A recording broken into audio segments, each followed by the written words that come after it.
Molweni. In this tutorial, I'll be talking about vowels and syllables.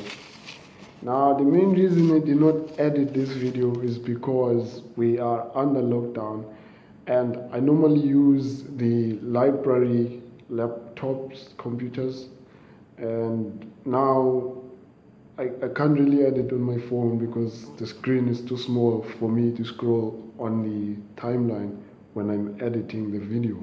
So I decided to do it old school.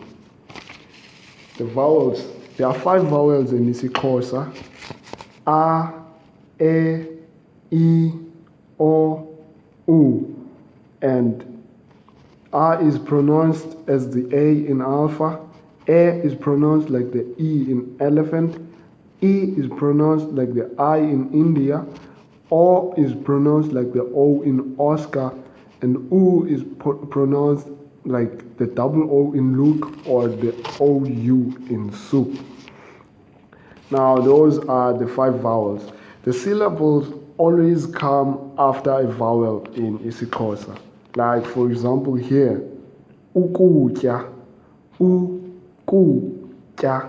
So those are the syllables, ukutya.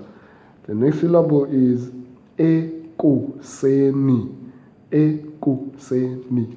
Though that is the syllable, and if you remember very well, the word ekuseni means morning. Now, there is a special case when it comes to syllables, and that is the letter M. So if the letter M does not come before a vowel, then it becomes a syllable in itself.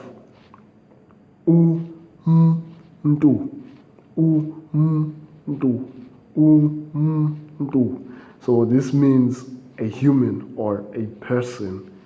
This U means a. It's like the article a or the. And this here is which is which is the prefix, and this is ndu, which is the body of the noun. But you don't have to worry about that. You'll learn that later. Just know that umntu means a person or a human.